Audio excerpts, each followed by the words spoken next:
Hola, ¿qué tal? Bendiciones. Yo sé que nosotros no estamos viviendo los mejores momentos en nuestras vidas, en nuestro Perú, en nuestro país. Son momentos de desalento, son momentos de que todo el Perú está con su corazón destrozado por la muerte de sus hijos, de esos jóvenes y de tantos otros que están desaparecidos todavía siguen desaparecidos. Y nuestro corazón está con la familia, están con las familias que tuvieron esas pérdidas irreparables. Pero yo quiero traer una palabra de Dios sobre su vida hoy día y me gustaría traer una linda historia, una hermosa historia que está ubicada en el libro de Jueces, en capítulo 6, donde cuenta la historia de que en ese momento Israel no tenía un rey. Lo que gobernaba Israel eran los jueces, autoridades que gobernaban su pueblo. En ese momento, más específicamente en el capítulo 6, habla de un juez llamado Gideón. Yo creo que muchos de ustedes ya conocen la historia de Gideón. Es menor de su casa, el más pobrecito, el más sencillo, el más débil, ¿no? Pero sin embargo la historia cuenta que el pueblo de Israel desobedeció a Dios. Dios en este momento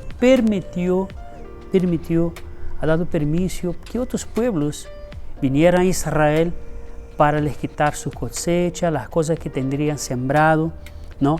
Pero me gustaría de fijar a partir del versículo 6, donde se culmina la situación de que ellos estaban viviendo. Y dijo así: de este modo empobrecía Israel en gran manera por causa de Madián, y los hijos de Israel clamaban a Jehová. Y cuando los hijos de Israel clamaron a Jehová a causa de los madianitas, Jehová envió a los hijos de Israel un varón profeta, el cual les dijo: así ha dicho Jehová, Dios de Israel: yo os hice salir de Egipto y os saqué de la casa de servidumbre, y os libré de mano de los egipcios, y os di de mano de todos los que os afligiron, a los cuales eché de delante de vosotros, y os di su tierra, su nación, su tierra. Nosotros creemos que Dios nos libra. Siempre hacemos oraciones, ¿no? Hijito, vete con Dios, ¿no? A estudiar, a la calle, donde sea. Dios te guarde, Dios te bendiga. No sabemos que Dios nos guarda y que muchas veces Dios nos libra de tragedias peores, muchas veces que pueden suceder en nuestras vidas, ¿no? Sin embargo, cuando miro este texto, el pueblo estaba clamando a Dios. En su desobediencia a Dios, se arrepentieron y empezaron a clamar a Dios.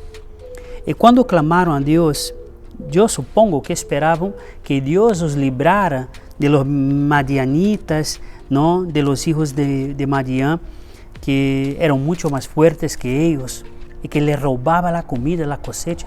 Y yo pienso que cuando clamaban a Jehová, esperaban ser liberados de este pueblo.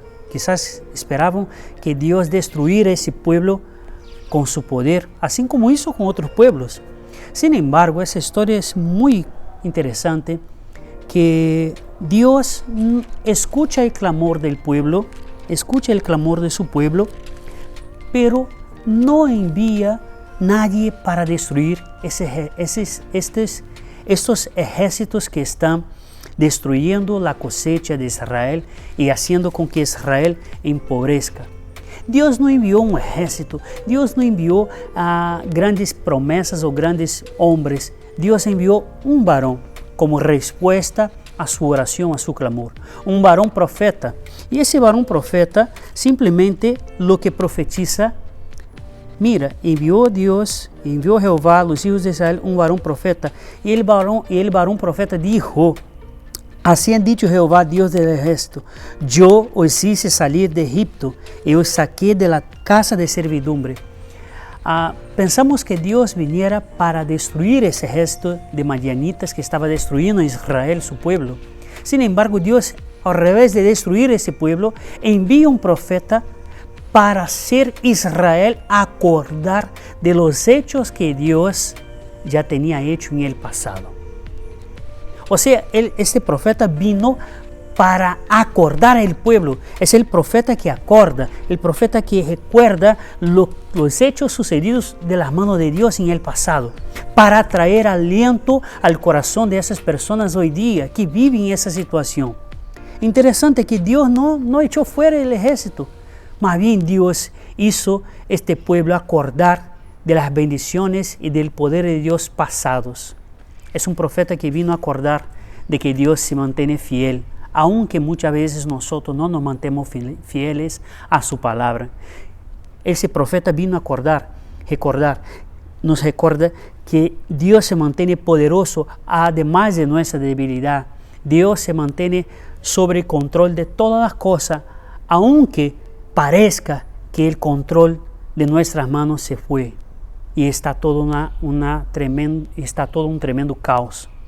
Vimos en este fin de semana los caos en nuestro Perú, las protestas, las violencias que generan violencias. Sin embargo, yo quiero ser ese profeta sobre su vida hoy día. Yo quiero hacerte acordar que Dios es fiel. Yo quiero hacerte acordar que Dios, así como liberó el pueblo de Israel de las casas de la servidumbre en Egipto, también puede liberar a nosotros. Ese profeta vino a acordar que nosotros también podemos estar pasando por situaciones difíciles. Sin embargo, Dios nos alienta con su poder. Todavía hay un factor bastante importante acá. Y el pueblo clamó a Jehová. Ese clamor supone que ese pueblo estaba arrepentido de lo que tenía hecho, de sus desobediencias hacia Dios. Cuando nosotros desobedecemos a Dios, debemos rápidamente arrepentirnos de nuestra desobediencia, pedirle perdón por nuestros hechos. Y sin embargo volver a tener esperanza, porque Dios es un Dios, cuando nosotros nos arrepentimos, Dios es un Dios que cambia sentencias. Sentencia de muerte, Dios renueva y trae vida. Yo quiero traer una palabra de esperanza a ti, Perú, que me escucha, a tu pueblo peruano, mis hermanos, en nombre de Jesús, mis hermanos.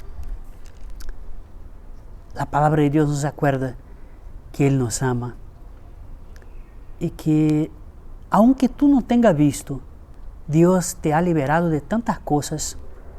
Quizás tú no te haces caso de muchas cosas que suceden porque tú no ves cuántas liberaciones, cuántos libramientos, cuántas liberaciones Dios ya hizo en tu vida, sin que tú todavía no se percate de eso. No significa decir que Dios no está cuidando. Nosotros tenemos una perspectiva, pero bajo la perspectiva de Dios, nada está afuera de su control. Nada le escapa el control de Dios. Dios nos acuerda que nos sostiene. Y muchas veces pedimos a Dios, Dios, líbranos. Dios no nos va a librar. Dios nos va a hacer acordar de su palabra para que volvamos a confiar en Él y actuar bajo la palabra de Dios con fe y con esperanza. Yo quiero ser ese profeta de esperanza sobre su vida. Acuerde de los bienes que Dios ha hecho sobre su vida. Acuerde sobre los bienes que Dios ha hecho sobre el Perú. Acuerde sobre los bienes que Dios ha hecho en todo el mundo. Acuerde sobre los bienes que Dios ha hecho en todo el pueblo de la Biblia, Israel, mientras estaba atrapado en la cárcel en Babilonia, en Egipto. Cómo Dios liberó con mano fuerte este pueblo. ¿Y no liberaríamos a nosotros, hombres y mujeres de poca fe? Yo traigo esta palabra de esperanza para ti en esta tarde. Yo estoy en el jardín de mi casa, acá, y seguramente tú vas a ver un poco más tarde este mensaje. Quiero orar por ti en este momento. Dios poderoso, Jehová de los ejércitos, queremos agradecerte, Señor, por el regalo de la vida, Señor. También, Señor, queremos, Señor, nos sumamos a las personas que perdieron sus parientes por ese día, Señor. aquellos que están desaparecidos, te pedimos, Señor, te lo pedimos que pueda intervenir, Señor, de forma divina, Señor. Trae, Señor, esos hijos a sus hogares nuevamente, Señor. Trae tranquilidad al corazón del papá y de la mamá, en el nombre de Jesús, Señor. Trae paz sobre el Perú, trae esperanza en tu palabra, Señor, sobre ese pueblo tan hermoso, Señor. En el nombre de Jesús, Señor, da sabiduría a las autoridades, Señor. Da sabiduría a tu pueblo, Señor, para que podamos votar conscientemente, Señor, y elegir, Señor, nuestro mandatario de manera justa y honesta, Señor, para que vivamos vida tranquila, Señor, mientras estamos acá. Te adoramos, te alabamos en el nombre del Señor Jesucristo. Amén. Que Dios me lo bendiga a ti, mi hermano, mi hermana. Santa Convocación es una ventana de esperanza en tu hogar. Que Dios me lo bendiga. Hasta luego.